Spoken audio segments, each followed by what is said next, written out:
Welcome back, everyone. I'm Tom Murphy, and this is Trinidad Now on TTTV, Channel 71, and also on YouTube under Trinidad Times Television, Channel 71. I'm going to start over. I'm sorry. It's Trinidad Times TV 71 on YouTube. Okay. And 5, 4, 3. Welcome back, everyone. I'm Tom Murphy, and this is Trinidad Now on TTTV Channel 71, and you also can find us on YouTube under Trinidad Times TV 71. With me this morning is County Commission candidate Anthony Abeyta, lifelong resident of Trinidad and former county assessor, not county assessor, county treasurer. Right. County treasurer. Anthony, welcome. And I get that all the time. Yeah. Get those offices mixed up. Well, Anthony, I know that you are a lifelong resident of Trinidad, and as I've done with other candidates, the thing is, though, many people do know you, but there are people that have moved to Trinidad, and they don't know your background. So with as much of your personal life and stuff from if you want to go back to grade school or whatever you can, but tell us about your background so people that don't know you get to know you. Yeah, well, I was actually born and raised, about a mile probably west of Segundo, little place they call San Juan Plaza. Or Sarcio, they interchanged those two terms or names of the little places. I started school, my elementary. They didn't have kindergarten in those days. That's how long ago it's been since I was in school. Right. But we had a one-room schoolhouse. We had first grade to third grade, right across from the Primero new school now. It's a residence now, but it was a one-room schoolhouse. I went first to second, third grade there, and then we moved down to the Sarcio school, which is now still existing, but again, it's a private business and it's a residence also. Then I went to Primero High School, which was a high school that was in the old camp now, the Valdez mining camp. I went there till I was a sophomore, and then they built a new school in Primero, and I just graduated from Primero. I went to TSJC on a basketball scholarship. Really? Yeah, I played some ball for the college at that time, and I had some problems with the coach. In them days, I was a little thought I knew it all, and I decided just to quit playing, basketball for whatever reason, and I eventually left college. I'm a basketball fan. I grew up playing basketball. I wasn't good enough to play varsity. Yeah. But what position did you play? Point guard. Right. Point guard. I had some pretty good accolades. When we moved up to Primero, my junior year, we had so many students because they integrated Cokedale and some other schools. Madrid all went to Primero, so we ended up moving from a Class B to a Class A school, which was a really move up. But we had such a good basketball team that year that the only one that beat us was the state champions, which was Leadville. That's impressive. And we had one loss throughout the whole year because we lost to them, two losses. We lost to them in Leadville. We beat them in our gym by several points, 12, 13 points.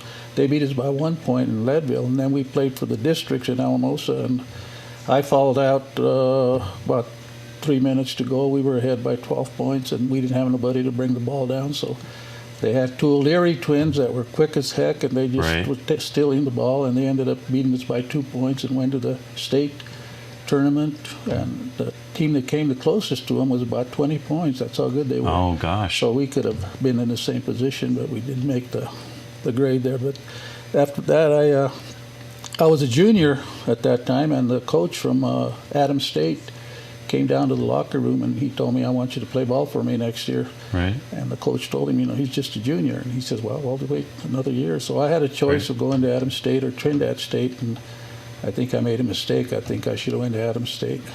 But that was the end of my basketball career, and after that I took over my dad's trucking business, hauling sand and timber to the mines. The mines were operating at that time, the Allen mine. And then I got married at the age of 20. Married by my love of my life, Elaine. Right. We moved to Denver then. I got a job with Rio Grande Motorway for about 6 years, and I came back because I hurt my back. I had to come back, and under rehab, I continued my schooling at Trinidad State. From there, I went to Adams State, got my BA. Got a job with the Model City program, which was a city program at that time, and I got hired as a project coordinator and became the deputy director the following year. We worked the Model City program, which Trinidad was the only other state, within the state, city, and small city, besides Denver. Trinidad and Denver were the only two that qualified for the Model City program at that time. Right. That was the Model City era. Was 4 years that I was there. We accomplished a lot in Trinidad. Trinidad still had the old, for one thing, the no packer trucks that carried the trash with tarps over. It was trash scattered all over the streets on the way to the dump. Right. We bought brand new packer trucks. We bought brand new fire trucks. We built 2 fire stations.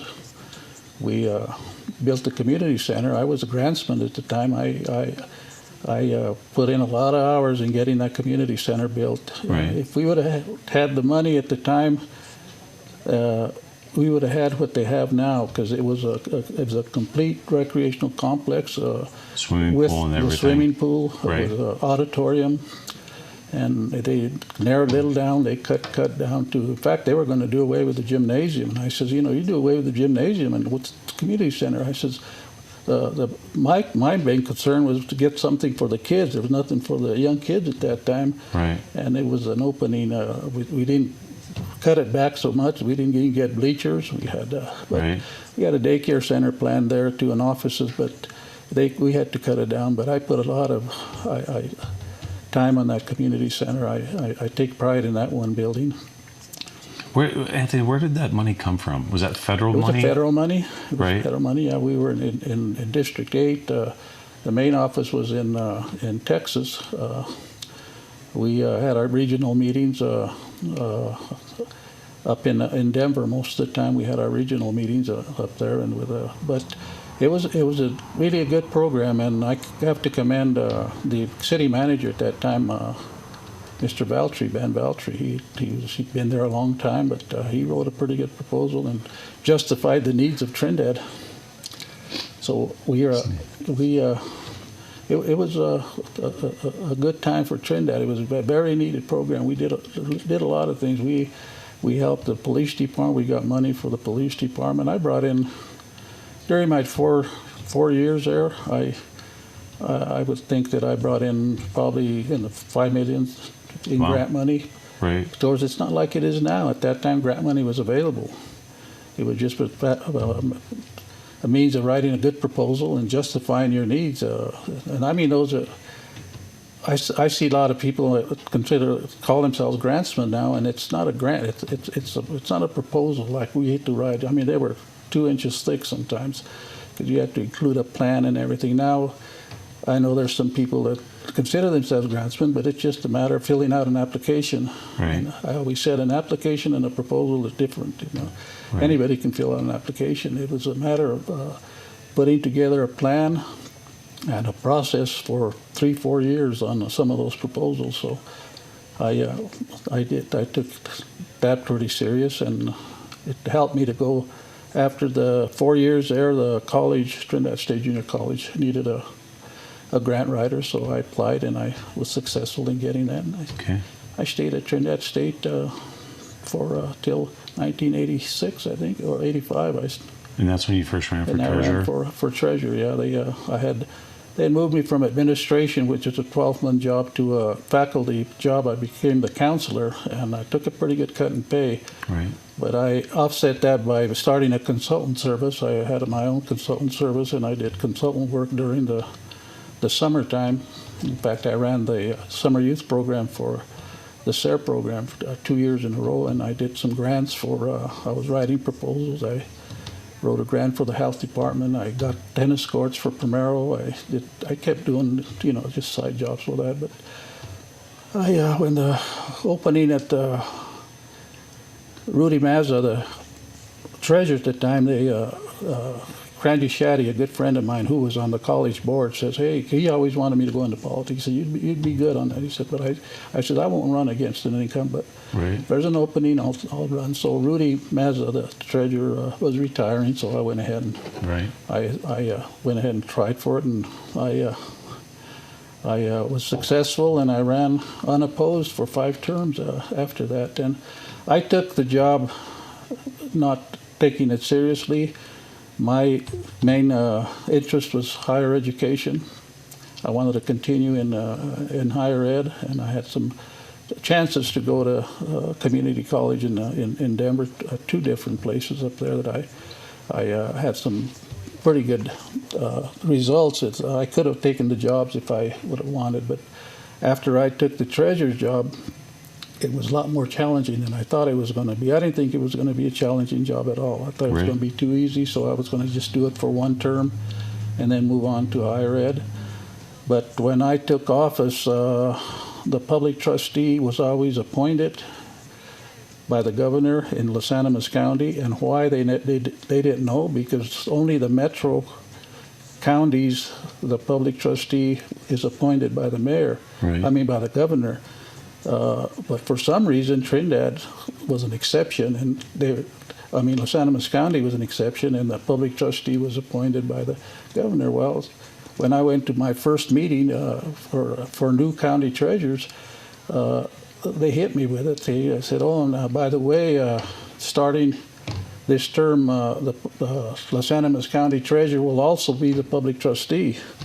I said, well, I had looked up, things I needed to do as treasurer, but I said, what's a public trustee?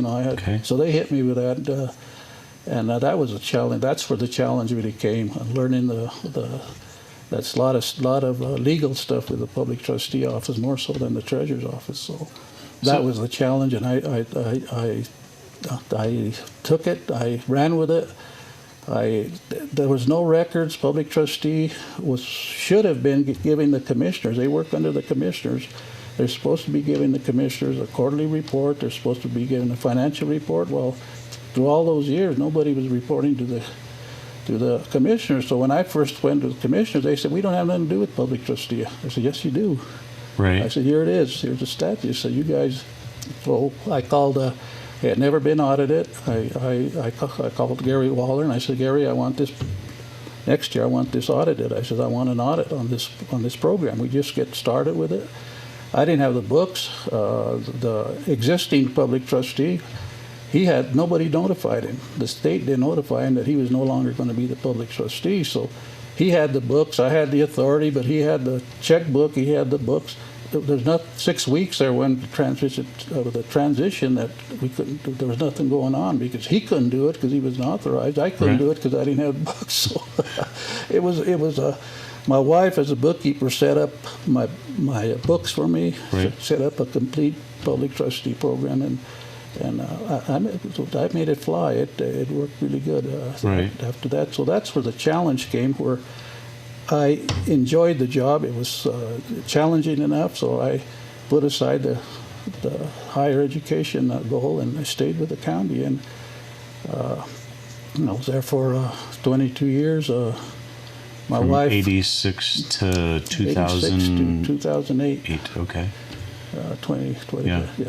So my wife took ill, and I spending more and more time with her. The last 2 years when they diagnosed it as being something terminal, I let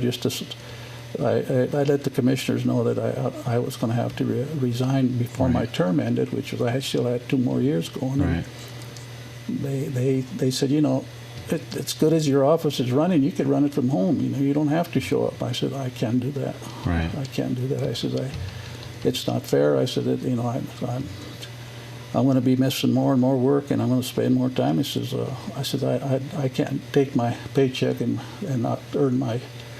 I'm from the old school. I feel that you need to earn your paycheck. You don't deserve anything. You got to earn it.